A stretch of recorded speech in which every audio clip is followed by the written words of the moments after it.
សិស្សវិទ្យាល័យហ៊ុនសែនត្រើយស្លា13នាក់ត្រូវសមត្ថកិច្ចនាំមកអប់រំករណីជក់បារីថតវីដេអូបង្ហោះលើ Facebook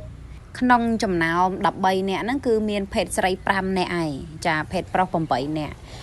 ប្រុសក៏ចេះខូចស្រីក៏ចេះខូចដែរហើយស្រីនេះបើថាបានដើរផ្លូវខុសបើថាបានខូចហើយគឺលើសមនុស្សប្រុសទៀតក្រុមការងារព័ត៌មាននិងប្រតិកម្មរហ័សនៃស្នងការដ្ឋាននគរបាលខេត្តកណ្ដាលបានឲ្យដឹងកាលពីថ្ងៃទី7មីនា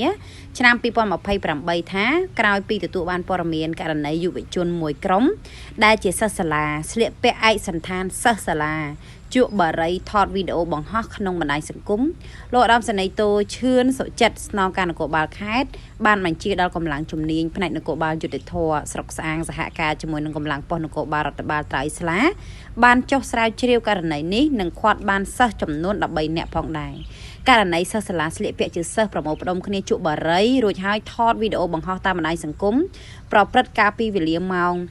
15:30 នាទីថ្ងៃទី2ខែមីនាឆ្នាំ2025នៅចំណុចក្នុងរោងលក់បាយមុខវិទ្យាល័យសម្ដេចតេជោហ៊ុនសែនត្រើយស្លាស្ថិតនៅភូមិព្រែកប៉ានឃុំត្រើយស្លាស្រុកស្អាងខេត្តកណ្ដាល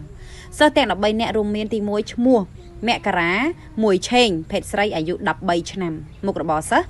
ទីលំនៅភូមិវាលត្រែងឃុំតាលុនស្រុកស្អាងខេត្តកណ្ដាលជាអ្នកជក់បារីរៀនថ្នាក់ទី 8C ទី2គឺឈ្មោះណនសុកមនីភេទស្រីអាយុ14ឆ្នាំពួកម៉ាក់របស់មេអូនអាយុ13ឆ្នាំរៀនថ្នាក់ទី 8C ហ្នឹងគ្នាមកគឺគ្រាន់តែអង្គុយជាមួយមេអូនរៀនថ្នាក់ទី 8ហ្នឹងទេអត់ទាន់បានឃើញតាជក់ឃើញថាអីទេណាចាហ្នឹងគេហៅថាពួកម៉ាក់រាប់អានខុសវាខុសហើយតែគេចាប់ដោយឯងបងប្អូនចាដើរមួយអ្នកជក់ប៉ូលីសចាប់គឺចាប់ដោយទៅទាំងអស់ប្អូនស្រីឈ្មោះសុកមនីដែលជាសិស្សសាលាហ្នឹងគាត់ក៏ទៅតែមានអាយុ14ឆ្នាំដែរហើយទី3គឺឈ្មោះហែមពិសិដ្ឋភេទប្រុសអាយុ14ឆ្នាំនិយាយទៅបងប្អូនអើយវ័យ13 14 15ហ្នឹងចាអាយុប៉ុណ្ណឹងឯងហើយសិតតែកូនអ្នកខាងភូមិព្រែកតាឯងឃុំត្រើយស្លាស្រុកស្អាងខេត្តកណ្ដាលហ្នឹងឯង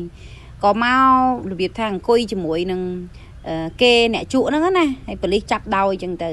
ទី4គឺឈ្មោះស្រឿនហ៊ឺសិញភេទប្រុសអាយុ15ឆ្នាំចាគាត់រៀនថ្នាក់ទី7មកអង្គុយជាមួយគេដែរអាណិតតែអ្នកមកអង្គុយអត់បានជួរួចជាប់គេដែរអ្នកប្រែសំណាងហើយប៉ូលីសយើងគាត់មិនទៅធ្វើអីទេគ្រាន់តែហៅទៅអប់រំហៅឪពុកម្ដាយមកទទួលឲ្យដឹងឮថាកូនមិនបានចូលសាលាមកអង្គុយជាមួយមិត្តភ័ក្តិដែលជាអ្នកជក់បារីអញ្ចឹងទៅចានិយាយទៅនៅក្នុងចំណោម13នាក់ហ្នឹងសិតតែសិស្សតែយើងចាប់អារម្មណ៍មានម្នាក់ឈ្មោះ